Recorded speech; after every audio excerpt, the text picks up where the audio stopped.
suite au cours qu'on a fait la dernière fois, il faut savoir valoriser les mitzvot. Là, je pense qu'on va faire un cours dans lequel on va se rendre compte que même dans la halakha nous dit qu'il est très important de donner de la valeur à nos mitzvot. Et il faut savoir un klal, une règle, dans toute la avodat Hashem. C'est que tes mitzvot, elles ont essentiellement la valeur que tu leur donnes.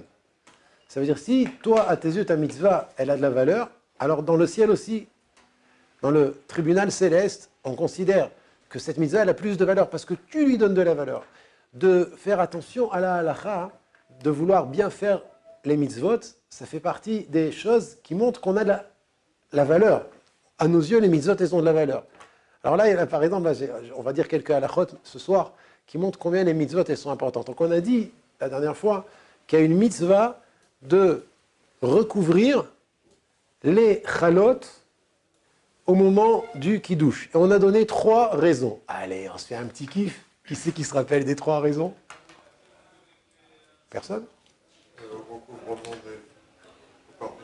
Hein? Alors, tu pompes pas, s'il te plaît. T'as regardé. Je vais regarder. Vraiment, je vais pas regarder. Les chalotes, de recouvrir les pains. De regarder? J'entends pas. Pour ne pas faire de jalousie quand on fait. Voilà, pour ne pas porter la honte au pain, que normalement le pain aurait dû passer avant le vin, et là on fait passer le vin avant le pain. Souvenir de la manne, chazak ou baruch, et le troisième, ça y est, c'est la manne. Ah, kvot Shabbat, il a fait, mais oh, magnifique, ah là vous me faites plaisir, très bien. Maintenant je me suis posé une question, mais qui a dit, d'abord, est-ce qu'il y a une halakha qu'il faut qu'il y ait le pain sur la table pendant le kiddush? Ou bien non, je peux faire le kiddush sans avoir le pain sur la table? Non, vous avez dit qu'il y avait la halakha. Il a fait, moi j'en ai parlé hier, mais je n'ai pas dit pourquoi. Alors la halakha nous dit qu'il faut que le pain soit posé, les 2 pains soient posés sur la table pendant le kiddush. Et la question est pourquoi? Alors il y a 2 raisons dans la halakha. Pourquoi il faut que les chalot soient posés sur la table au moment du kiddush? Il y a 2 raisons. La première raison, c'est pour qu'il y ait un minimum de temps entre le kiddush et la séouda. On doit tout faire que pour juste après le kiddush, sans la khatz, sans pression.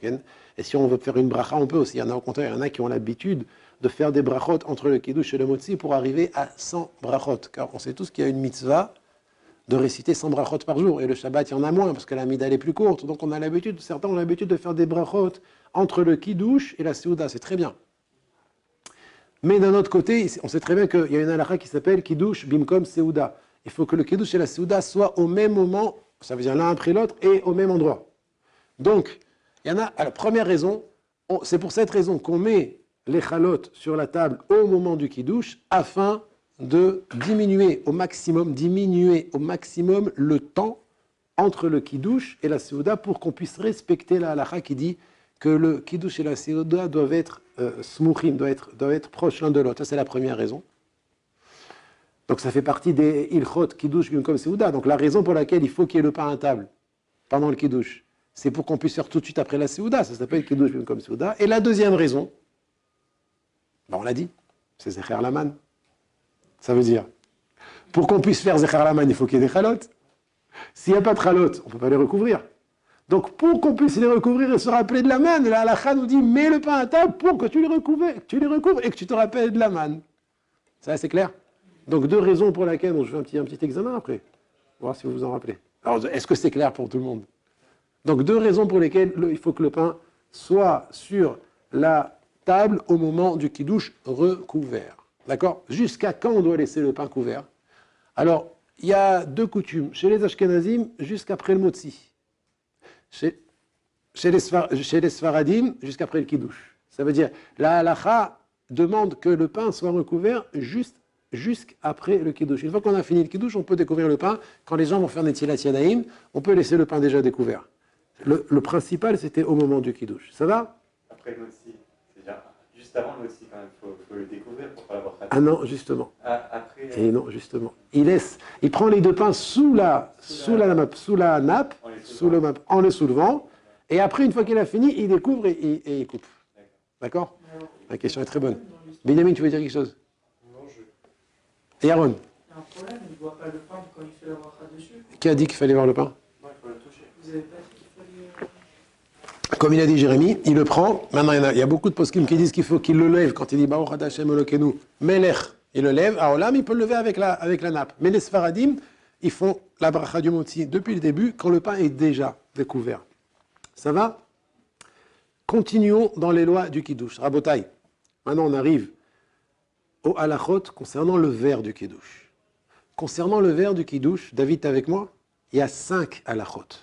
Nous ne sommes pas tous des Tunisiens, mais il y a 5, pour certains, mais il y a 5 halachot qui concernent le verre du Kiddush sur lequel il faut faire très attention.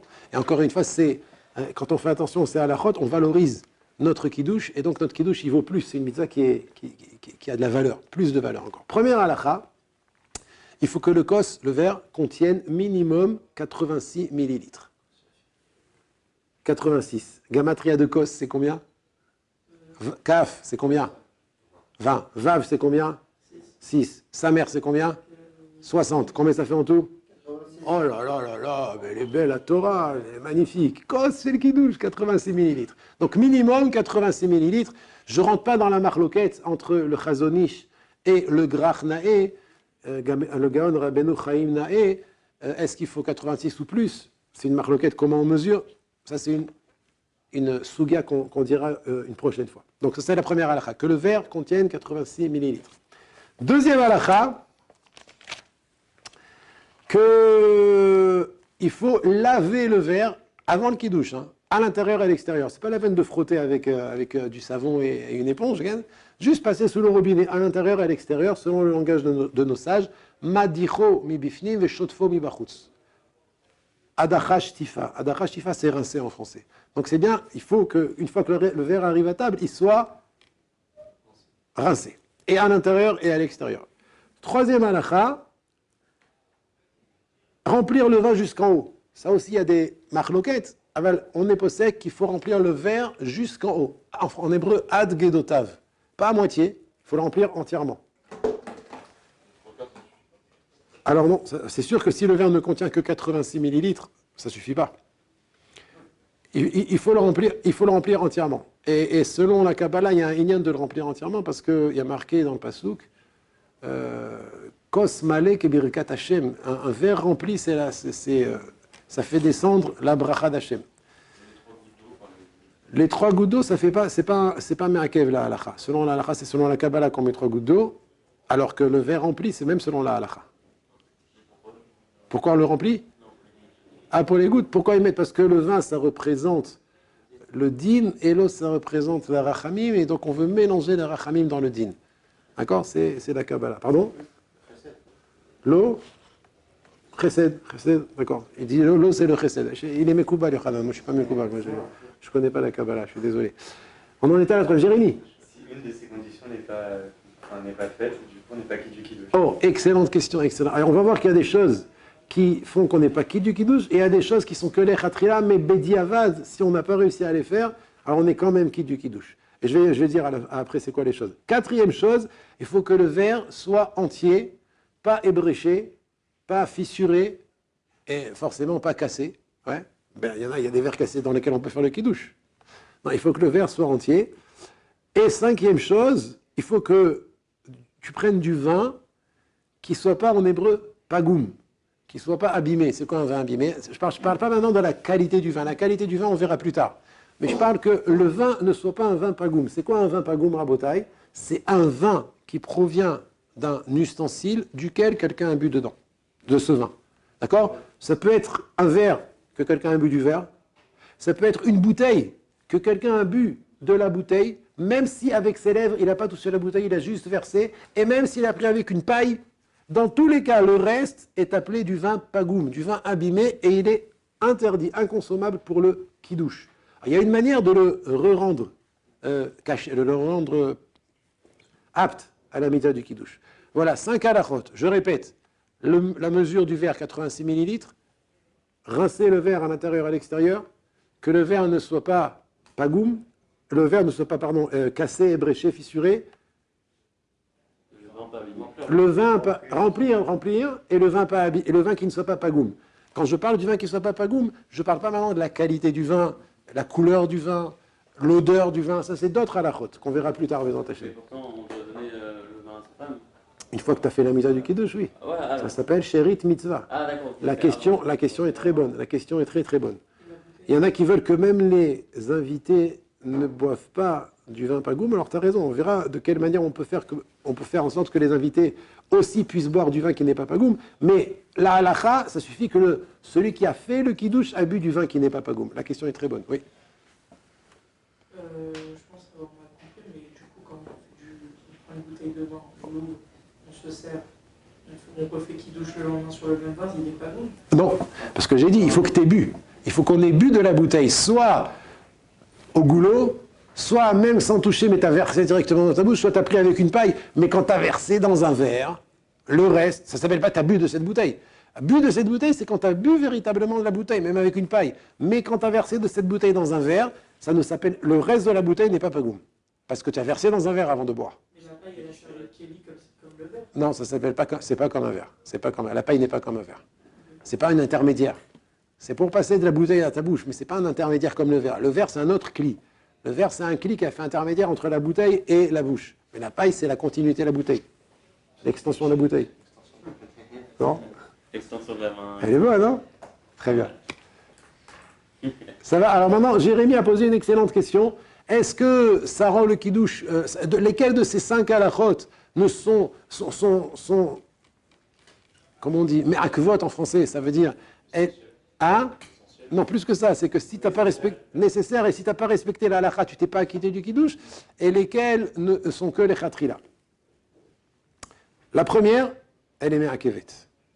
Ça veut dire, la première halakha qu'on a dit qu'il faut que le verre contienne minimum 86 millilitres, elle est obligatoire. Et si tu n'as pas de verre si tu as fait un kiddush dans un petit verre qui ne contient pas 86 millilitres, tu ne t'es pas acquitté de la mitzvah du kiddush, tu dois le refaire. La deuxième, oui. C'est pas acquitté du kiddush d'Arabanan. Oui, tout à fait, tout à fait.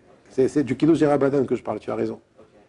La deuxième halakha, qu'il faut rincer le verre à l'extérieur et à l'intérieur, ce n'est que les chatrila.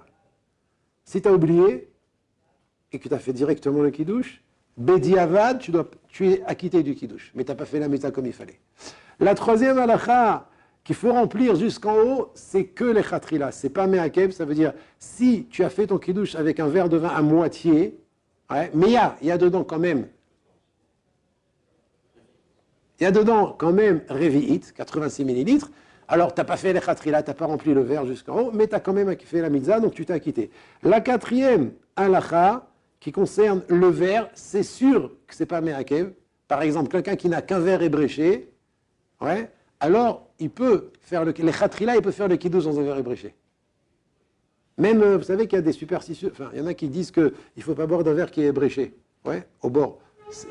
Selon la halakha, il n'y a pas de problème. Il faut juste faire attention de ne pas se couper les lèvres.